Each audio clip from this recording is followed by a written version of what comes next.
Hello everybody and welcome back to another episode of Wahconah Weekly. Yes, thank you for watching. And before we start, I'd like to remind you that there's an easy survey to fill out in the description below, so that if you want to let us know about any topics you want us to cover, you can do so there.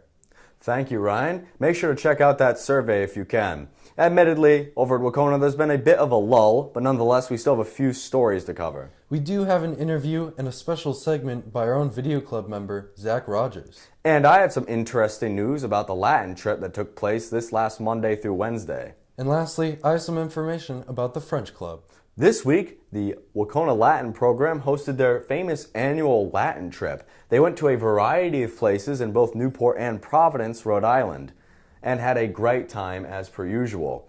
We have an interview with Mr. Bradshaw, Wahconah's current Latin teacher, that is all about that very trip. All right, and now we're here with Mr. Charlie Bradshaw of the Latin program here at Wahconah, here to talk about the Latin trip. So, about the Latin trip, before we even get into what it is exactly, how do you feel about it? What do you think it's maybe important to do? I think it gives students in the Latin program an opportunity to have a kind of greater classroom in the real world outside of Wahconah. And if I might just give a bit of the history. Sure. There's a Latin Carol celebration at Brown University on the first Monday night in December. They've been having it. This was the 71st year, consecutive year that they've held it.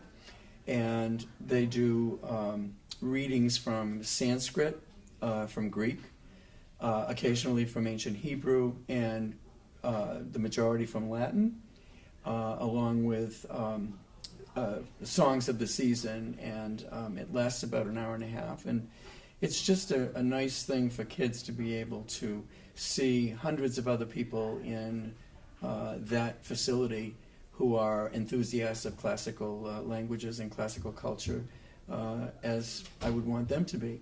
But 34 years ago, when I first came to Wahconah, I had been doing it, taking kids to it from Ludlow High School when I taught there. And it's 3 hours, almost a 3-hour drive from here to Providence. So the first year that I got permission to go, when I first came here, we literally drove down to Providence, went to the Carol celebration, and got home around midnight or shortly after. And the kids had to be in class the next morning.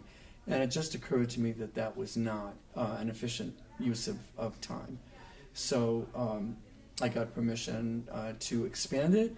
And at first it expanded into 2 days, and now for the last many years it's been a 3-day trip. So you would say that not only does it expand the Latin knowledge of its students through experiences beyond just the basic language, but it also kind of expands upon their cultural knowledge? Absolutely. So let me just tell you very quickly what we did this year. And you have to break it up, and you have to do, some things are staple. The Latin Carol celebration is staple. You know, that's really the reason that we go there. But you have to break it up each year, because a lot of kids go for 4 years. Or 3 years, so you can't do exactly the same thing every year. So this year we started, the kids went, one of their favorite places is the Providence Place Mall, but then we went down to the University of Rhode Island, and Thor Bjorn, who's the athletic director at URI, is an old friend of mine from many years ago, from his days playing football at UMass. So Thor arranged a tour for all of the kids of the beautiful Ryan Center there, and the athletic complex. And then that evening we went to the 71st Latin Carol celebration back up in Providence. And I actually had the privilege of being one of the readers. I read from Virgil at that celebration that night. By the way, we stayed, both Monday and Tuesday nights, we stayed at the Newport Harbor Hotel in downtown Newport. It's a great location. It's literally right in the heart of the city. And because it's December, you have the feeling that you have a lot more freedom to kind of go where you want, because you're not dealing with thousands of people who are there in the summertime. This is our 20th year staying in that same hotel, by the way. They like us, and I think they treat us especially well. That's good. We then went to we had two options on Tuesday morning. We went to the kids, for the first time I set this up to go to the museum, the National Museum of Illustration. a lot of Norman Rockwell's works, but just a lot of other illustrators as well, and the history of illustration and why illustration has been and continues to be so popular. And then, of course, we've been to a mansion every year, and this year we went to the Breakers, and I think the kids really enjoyed that, especially now that it's, you get headsets when you go in. Oh, yeah. For many years, you had to all try to gather around a person and hear what she or he was saying, and then move from one room to the next. Now you're totally free to do this with modern technology. And then the kids had lunch, and we went over to North Kingstown to a place called the Biomes Aquarium. I know the kids really enjoyed that. I enjoyed it myself. I discovered it this summer. And it's full of aquariums with all kinds of aquatic life, including a blue lobster, largely from Narragansett Bay, but there are some other animals in there, the snakes and a huge turtle. But the kids had a competition. There were 5 groups of kids, and they had to find different things throughout the place. So that was a good time. And then we went up to Providence Tuesday night to see the Trinity Repertory Theater's version of A Christmas Carol. And they've been doing that for over 40 years. Every year they have something that makes it different and unique. So it's not always the same, but it was just an incredibly accomplished version of that Dickens story. And again, it always matters to me whether the kids like it. Now, I can like something, but this trip is not about me. It's about the kids. And I watched them, and they were pretty intent on that play. You'd almost have to be, because it was a very engaging production of A Christmas Carol.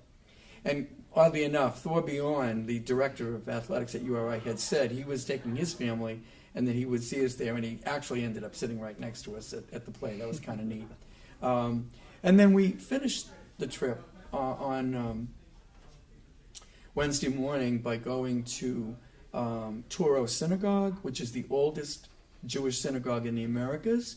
And for a lot of our kids, almost all of whom are not of the Jewish faith, it was a lesson not only in the history of Judaism, but of this incredibly beautiful facility that's been there for a couple of hundred years. And the kids all got a copy of George Washington's letter that he sent to one of the congregants back in the 18th century who wanted to ask Washington whether or not religious freedom also meant freedom for the Jews.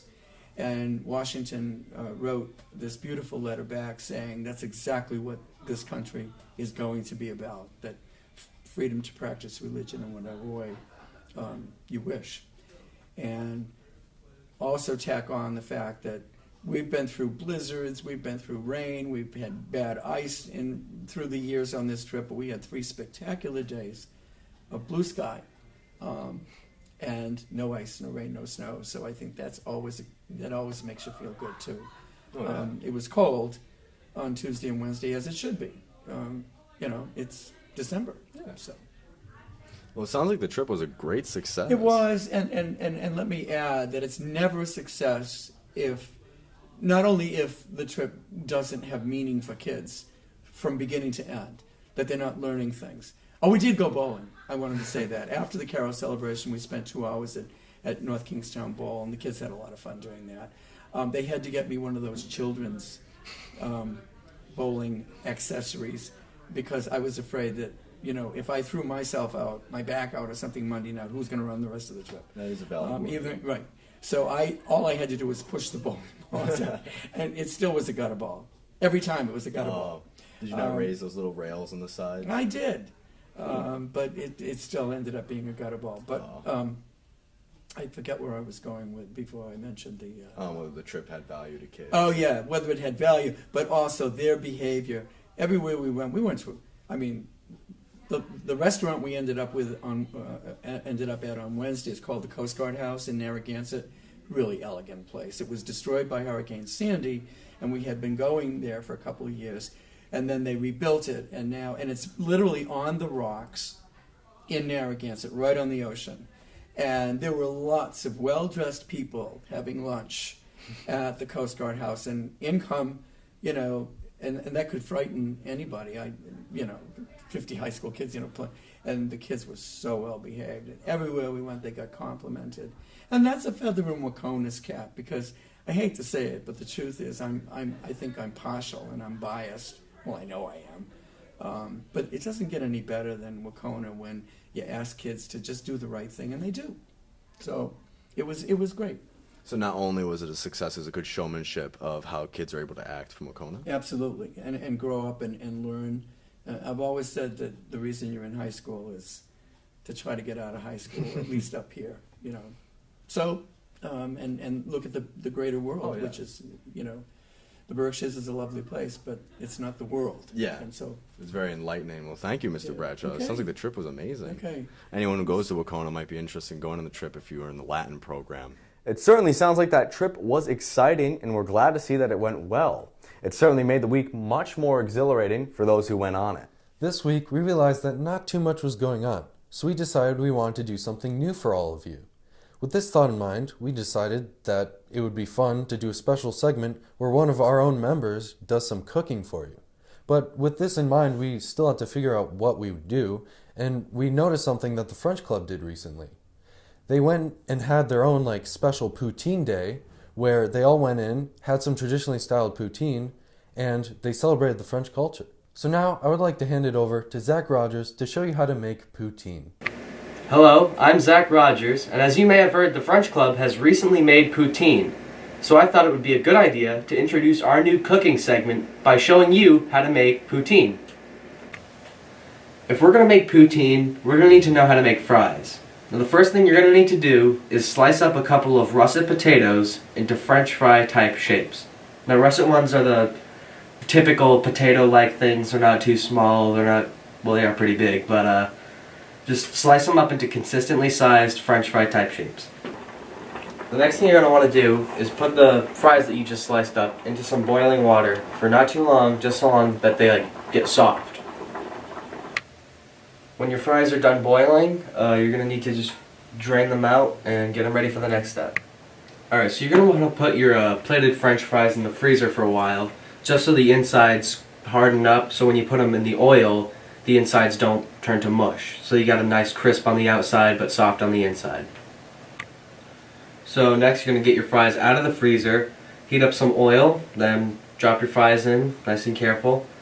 Cook them until they get nice golden and crispy, typical fry stuff, which would smell like a county fair. You take them out, get them somewhere where they can release all the oil and stuff. Then season them with salt and maybe a little pepper. You can add some of the cheese curds now if you want it to get nice and melty. But make sure you don't do what we did, which was shake it in a strainer. That's a no-no, and I should not be doing it. Alright, and once you get all that stuff in a nice little bowl, you got your cheese curds, you got your French fries, you add a little gravy, make it look nice and presentable, and then enjoy. Feed it to your editors. That's what I'm going to be doing. Well, thank you for watching. This is how you make poutine. Back to you, Ryan and Lucas. And that's our show. We hope you enjoyed what we had to cover this week. We'd also like to thank Jack Manila for providing us clips of the Latin trip as well. Yes, and remember that we have a survey linked in the description so you can let us know about anything you want us to cover. This has been Lucas, Zach, and Ryan bringing you Wahconah Weekly. See you all next week.